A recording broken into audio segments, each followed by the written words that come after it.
awesome. Thank you for taking some time to speak with me today, Neil. I think first things first, congratulations. I heard you're a new baby daddy. Yes, I am. Thank you. So how did you I have? just took her to the doctor right before this. Oh, but everything's all right with her. Oh yeah, it was just like her 1 month checkup. So she's just as perfect as can be. Oh, that's great. So you had a good start into the week. Oh, absolutely. Yeah. That's amazing. So, considering you being a father now, so lockdown and the pandemic comes in quite handy because you can now spend lots of time at home with your family and enjoy it, right? Yes, absolutely. It could be worse. It's been a blessing in disguise. Yeah.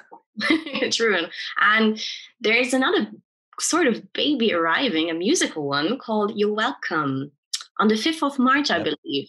So tell me a little about it.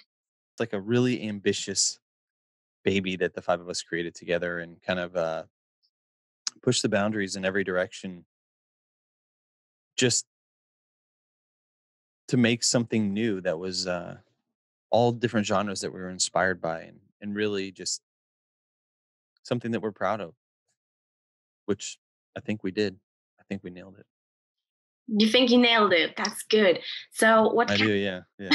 what can a day to remember fans expect, and how would you describe You're Welcome in 3 words? In 3 words, I would say ambitious, uh, new, and wild. That's interesting. I think that's pretty on point. Yeah. I mean, it really is. It's we worked with Colin Britton on this one, and his new take on what a day to remember is really what kind of pushed us to be what we wanted, but we just didn't know how to get there. He really brought in a bunch of new ideas to the table and utilizing new instruments and utilizing new recording techniques and all things that we wanted to do and places we wanted to go, but he really gave us the vehicle to kind of get there. Hmm. And the whole process was really just it was inspiring in general. Like looking back on it now, it makes me want to go create another album. It's like, Really? yeah, just thinking about all the things we tried and do and did, and then applying those things now as it's almost been a year and a half since we finished recording and really just trying to get everything in the place that we wanted it to be to begin with was it was like a pursuit of I wouldn't even say perfection, but just what we saw. We had a certain idea in mind and we really pushed to get this album there and in all assets like the artwork, um, the physical product and the music itself. That sounds great. It sounds like you also had a great time, like working together, getting creative, and just taking this whole recipe and making a pot out of it, right? That sounds amazing. So, Your Welcome is really Absolutely. funky, and if you close your eyes, you kind of can imagine yourself standing in an arena watching you play. And I think it's a little bit less heavy than the last records you did. Would you agree on that? Um, yeah, I think it may be a little bit less heavy, but also uh, it's it's weird because I feel like it's like about the same mix of heaviness, but it feels less heavy because of all the other genres that we introduced. Hmm. On this one, whereas I think like on Bad Vibrations, it was like this is kind of a softer song, this is a pop punk song, and then these songs are heavy. Whereas this one, it's like this song feels like we're in a desert with classical guitars, and then there's like this super heavy chorus, it's like all the genres are so different and inspired by so many different things that I think it does feel a little less heavy, but really the influence of heaviness is kind of from new and different places. So I Hmm. guess in my mind, it's as heavy, but just a different kind of heavy, I guess, if you will. I see it. It's like if you're comparing to hot It's sauce. like it's not traditionally, it's not like a metalcore thing. Yeah, yeah. Yeah. I think I get you. So in the past, you did a collaboration with Marshmallow, which was quite a different take on it. And is there have you like anyone else you would really love to work together? Like I don't know, maybe Machine Gun Kelly or Youngblood, or is there anyone else you can think of? Like, okay, this would be such a great mix between us. I mean, I would love personally to work with Post Malone. Oh, I think his songwriting and is just incredible. I also think he comes from our world and he really gets what we're doing. And I think that a mix of us could be really cool. oh yeah, definitely. Um, Usually see that. I think there's a bunch of people that I would love to work with. And I think that's one of the cool things about this pandemic through Zoom and all these different new communication mediums and situation. Hopefully it's that, you know.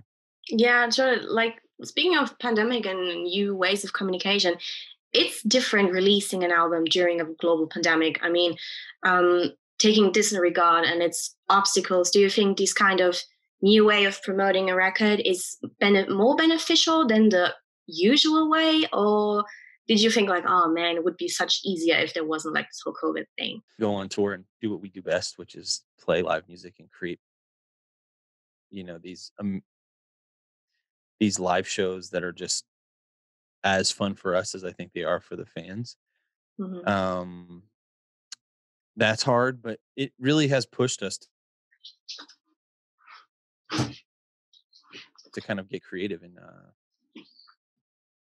and even down to finish release it because of the pandemic. I don't think that we waited to release it. I think that we kind of we were forced. Oh, hold on, it says my internet connection is unstable. I think that we were forced to kind of work on things in a new way, and that really took a lot longer for us to kind of get it in a place that it needed to be in our heads. And it was because of this. It was because of there was a learning curve of kind of working not in the same room or not being able to see each other or writing 75 emails rather than just talking to each other, you Hmm. know, and that's really hard to do. And so as cool as this situation is now, I mean, in the beginning, it took a lot of there was a lot of growing pains into getting here. And I do think it would be easier to release it traditionally just because we get to go see everybody's faces and we get to go out and play the songs and really show people how we envision them sounding like in a live setting, which is I think what a lot of our fans like whenever we're more ambitious with the genres that we write in, it takes those live settings to really help people understand where we're coming from. Hmm. um, for whatever reason, you know, like we put out Degenerates and kind of got some pushback from our fans, and then we played it on tour, and people were like, "That song was amazing," and it really is because we were able to kind of make it feel heavy. We were able to make it feel a certain way that a lot of times is really hard to translate in a studio setting, you know, and we have that energy, and then we can kind of reflect off the crowd, and it really just helps send exactly what we meant when we made the song Hmm. across. So I definitely think it would be easier to do it traditionally, but we are always up for the challenge and we love kind of being put into a place that people think that, oh, it's going to be super weird. And it's like, nah, we're going to thrive doing this because that's who we are. You know, we will do whatever we can to make it, um, get the message across that we're trying to get across, you know? Hmm. So when this whole thing is hopefully over soon, keeping fingers crossed, which Yeah. song are you looking most forward to play live from You're Welcome? Can I pick two? Is that Of possible? course. Um, can I pick all? No. Um, I really think that, Last Chance to Dance is going to be a really fun song to play live. And then I also think that Bloodsucker is gonna be one of those songs that when we play that song live, people are gonna be like, What? Yeah, that's Whoa, my okay." personal favorite. So really, I just think it feels so anthemic, and I'm just am excited to see and hear people kinda sing along with it and just vibe out to it. I think it's gonna be pretty awesome. Yeah, that's true. So, taking a look into the future, when COVID is to the books and everyone can hit the road again, you think streaming, like certain events, will still be part of the music business, or do you think it will fade away one day? Like, okay, now it's over, we can do live shows, let's just do live shows. I think if people are smart, they're going to include all of it, and I think that they'll utilize it in a way that was never done before. And I think that there's nothing that can match live music. It's something just so incredible about being in a room with people playing music and doing it well, and then having that same connection with like all these hundreds or thousands of other people at the same time. There's just something about that that will never not be the coolest way to enjoy music, I think personally. But I think if people were smart, they would kind of integrate all of these new mediums that we were kind of forced into learning how to use, to make an entire new experience that never existed. And I think that we should push and keep going down all these different things and using them simultaneously to make something new. And so, me personally, and if I could ask my favorite artist, please let's do that. Let's keep doing these Zoom chats and like these Zoom hangouts and watch you live and have the best time of my entire life, just as a fan. So Hmm. I think so. Yeah, I think even for people who is kind of difficult to get in touch with, like, I think the most often comment I read on the on the band's profile is come to this place, come to this place, come to this place. And sometimes it's really hard to get somewhere. But with like a streaming concert, it's easier to them to get at Hmm. least little experience than just nothing. So yeah. Yeah, and it can still too be like it can be a unique concert for those people too. Like you can't. It's sometimes it is really hard to get a massive production. Like for instance, like if you're going to go play a city down in South America and Brazil or something. Yeah. Oh, there's my dog. Yeah, mine's looking here like who's this? Yeah, so I mean, I think that getting to those places and kind of putting on a production. Oh, now my internet's messing up. Um, Getting to those places and putting on a production is really hard to do. But with streaming, I think that to give that same experience that some people would get in major cities that others wouldn't get other places is kind of amazing because of the streaming platform. That's true. I just had to mute myself because my dog now started barking, hearing your dog. Yeah, they're like talking. They're like, "Oh my gosh, Yeah, they're like, who are you? Where are yeah, you? I don't see you, but I hear you." So Neil, um, going on tour, and I like we all are going. We're missing it. Like I have severe, like I miss it so much. And looking onto the calendar, like the 5th of March is kind of around the corner, but it's still kind of time to get there. Have you prepared like anything as a band? Like, are you going hop on a Zoom call together and on the release day and like celebrate, or what are your plans?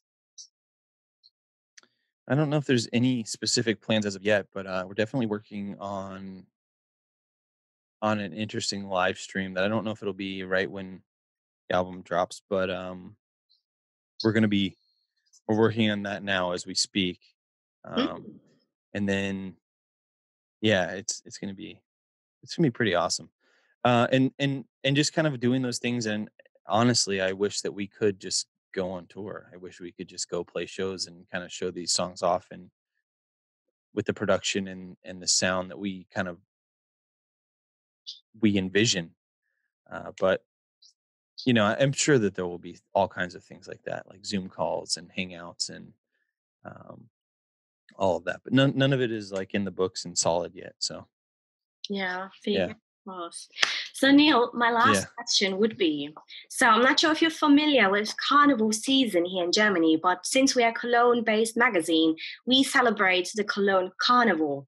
And the Cologne Carnival is a carnival that takes place every year in Cologne city. And we dress up, we go into parades, drink and have fun. And so our question would be, if you would attend Cologne Carnival, what would your costume of choice be and why? Oh man. Um,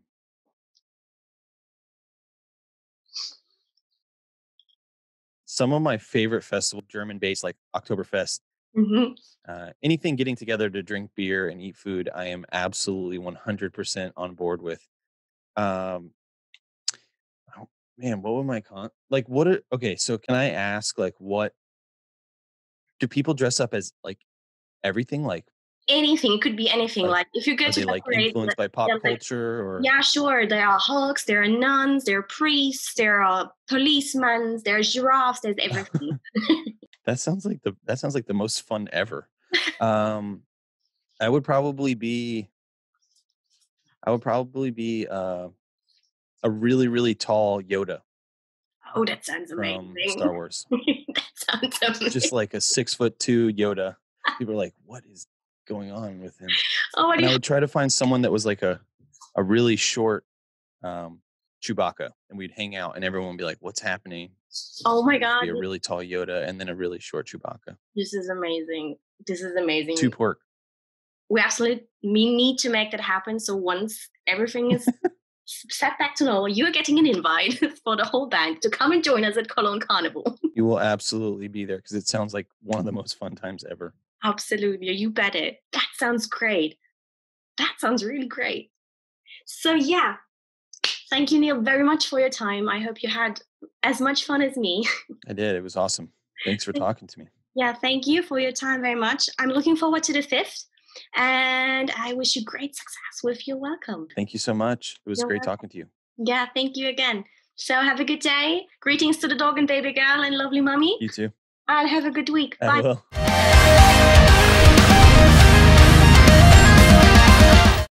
Hallo, Natascha hier. Vielen Dank fürs Einschalten. Ich hoffe, euch hat das Video gefallen. Wenn ihr noch mehr sehen wollt, dann klickt gerne hier oder hier. Da kommt ihr zu den letzten beiden Videos, die wir für euch hochgeladen haben. Gebt uns gerne einen Daumen hoch, wenn es euch gefallen hat. Und wenn ihr nicht genug bekommen könnt, dann abonniert den Kanal. Klickt die Glocke, dass ihr auch gar nichts verpasst. Und in diesem Sinne würde ich sagen, Licht und Liebe. Bis zum nächsten Mal.